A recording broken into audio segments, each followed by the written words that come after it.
Hello बच्चों, let's read this question. The question says iodoform test is applicable for। बच्चों इस question में हमें ए बी सी तीन कंपाउंड्स दिए गए हैं एंड ऑप्शन डी में बोला है ऑल दी अबव और पूछा गया है आयोडोफॉर्म टेस्ट किस पर एप्लीकेबल है। तो फर्स्ट ऑफ ऑल बात करते हैं इस क्वेश्चन के की कॉन्सेप्ट के बारे में। इसकी कॉन्सेप्ट के बारे में और इस क्वेश्चन का की कॉन्सेप्ट क्या होगा बच्चों? Iodoform test. What is the key concept? The key concept is iodoform test. Basically iodoform test क्या होता है इसको समझना पड़ेगा। आयोडोफॉर्म टेस्ट बच्चों वही कंपाउंड्स देते हैं जिनके पास ये वाला ग्रुप प्रेजेंट होता है। CH3 C double bond O group present होता है। ये मिथाइल है और ये केटो ग्रुप है, इसको मिथाइल कीटोन ग्रुप भी बोलते हैं या एसाइल ग्रुप बोल सकते हो। तो जिनके पास ये आयोडोफॉर्म टेस्ट वही देते हैं जिनके पास ये वाला ग्रुप होगा। और जब हम मान लीजिए यहाँ कोई ग्रुप आर है, ये आर भी हो सकता है, हाइड्रोजन हो सकता है, एल्काइल हो सकता है, एराइल हो सकता है। तो जब आप इसकी रिएक्शन किसके साथ कराते हो बच्चों? इसकी रिएक्शन जब आप I2 के साथ कराते हो और यहाँ NaOH बेस ले लेते हो, तो यहाँ पर क्या बन जाता है बच्चों? यहाँ पर CHI3 दैट इज आयोडोफॉर्म बन जाता है और साथ में यहाँ RCO negative Na positive salt बन जाएगा। क्योंकि यहाँ पर आयोडोफॉर्म बन रहा है इसलिए इस टेस्ट को आयोडोफॉर्म बोला जाता है, आयोडोफॉर्म टेस्ट। और ये जो आयोडोफॉर्म बनता है इसके येलो प्रेसिपिटेट होते हैं, पेल येलो प्रेसिपिटेट होते हैं, जिसकी वजह से आइडेंटिफाई करना इजी हो जाता है कि जो स्टार्टिंग में हमारे पास कंपाउंड रहा होगा उसके अंदर ये CH3 C double bond O group रहा होगा। ये जो हमारे पास मिथाइल कीटोन ग्रुप है, ये स्टार्टिंग कंपाउंड में रहा होगा तभी हमारे पास आयोडोफॉर्म बने हैं। तो ये बेसिकली हमें आइडेंटिफाई करने में मदद करता है। अगर हम बात करें ये रिएक्शन होती कैसे तो इसको समझते हैं। मान लीजिए हम इसको ऐसे दिखा रहे हैं, यहाँ हमारे पास कौन है? ये CH3 है हमारे पास, इसको हम ऐसे लिख रहे हैं CH2H। और यहाँ पर ये C है, ये डबल बॉन्ड O है, यहाँ पर R है। तो होता क्या है, यहाँ बेस है, OH नेगेटिव होगा प्रेजेंट। तो OH नेगेटिव क्या काम करता है? यहाँ जो हमारे पास ये जो कार्बोनाइल ग्रुप है और इससे जो नेक्स्ट ये CH3 ग्रुप था इसमें आता है और इस H प्लस को एब्स्ट्रैक्ट कर लेता है और ये इलेक्ट्रॉन इसके पास चले जाते हैं। तो यहाँ पर क्या बन जाता है बच्चों? CH2 नेगेटिव और यहाँ ये C है, डबल बॉन्ड O है, R है और यहाँ CH2 पर आ गया है नेगेटिव चार्ज। अब क्योंकि यहाँ आयोडीन प्रेजेंट है, क्योंकि यहाँ पर आयोडीन प्रेजेंट है, एक आई इस तरीके से दिखा सकते हो। तो ये CH2 पर नेगेटिव एज अ न्यूक्लियोफाइल इस पर अटैक करता है और यहाँ से आई नेगेटिव निकल जाता है। तो एक आई इसके ऊपर आ चुका होगा, ऐसे दिखा सकते हो आई और ये CH और यहाँ ये C डबल बॉन्ड OR। तो इस तरीके से एक आई आ चुका है। अब अभी भी कौन है यहाँ पर? OH नेगेटिव प्रेजेंट है। OH नेगेटिव आता है, अगेन इस वाले हाइड्रोजन को एब्स्ट्रैक्ट करता है और यहाँ इस C पर नेगेटिव आ जाएगा। तो ऐसे दिखा सकते हो आप I, यहाँ CH और इस पर आ गया होगा नेगेटिव, ये COR ग्रुप है बेसिकली। अब क्या होगा? यहाँ पर I2 अभी भी प्रेजेंट है, यहाँ पर I2 अभी भी प्रेजेंट है।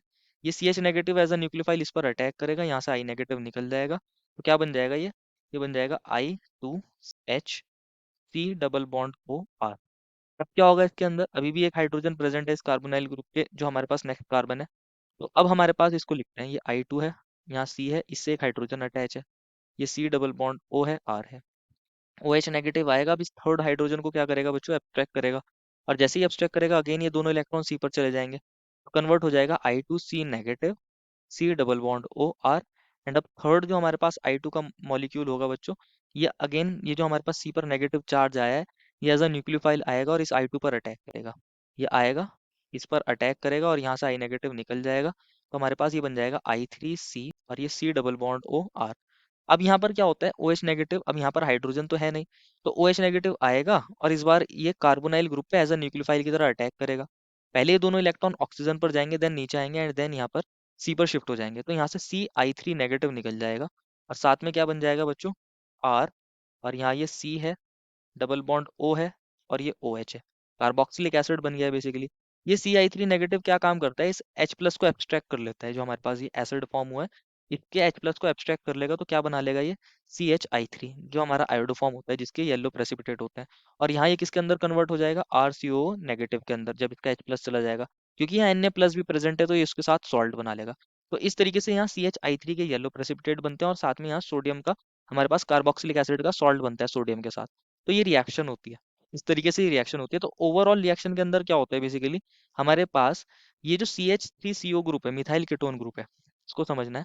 ओवरऑल रिएक्शन के अंदर क्या होता है? जो CH3 C double bond O group है, ओवरऑल रिएक्शन के अंदर अगर बताना हो क्या प्रोडक्ट बनेगा?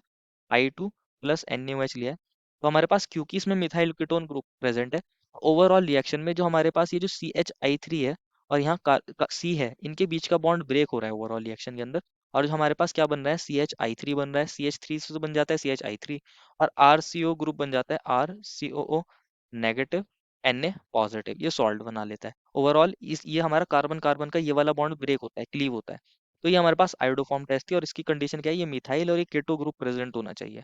अगर आप ऑप्शन ए बी सी को देखोगे, अगर आप ऑप्शन ए बी सी को देखोगे तो ए की बात करते हैं, ए बी सी की। ऑप्शन ए में कंपाउंड ये मिला है, ये सी डबल बॉन्ड है, यहाँ पर सी एच थ्री है। जो बी में कंपाउंड मिला है वो कौन मिला है, सी एच थ्री है, यहाँ सी है, डबल बॉन्ड है, यहाँ सी एच थ्री है। और जो थर्ड कंपाउंड मिला है बच्चों वो कौन है, यहाँ पर अगेन हमारे पास एक बेंजीन रिंग है, इसको ऐसे लिख देते हैं। जो सी कंपाउंड मिला है वो ये है हमारे पास, यहाँ बेंजीन रिंग है, और यहाँ पर ये सी डबल बॉन्ड हो, सी एच थ्री ग्रुप है। तो अगर आप इन तीनों ही कंपाउंड्स को देखोगे, इन तीनों के पास क्या है, यहाँ C H three C double bond O group present है, ये रहा ग्रुप, ये वाला मिथाइल कीटोन ग्रुप। सिमिलरली यहाँ पर भी क्या है, ये रहा हमारा methyl ketone group, C H three C double bond O group. इसके पास भी क्या है, मिथाइल कीटोन ग्रुप है। तो ये सभी क्या दे देंगे, इस रिएक्शन को दे देते हैं। हमने देखा था जब हम इनकी रिएक्शन किसके साथ कराते हैं, I two N A O H के साथ कराओगे, तो यहाँ ओवरऑल क्या बन जाता है, सी एच आई थ्री बन जाता है।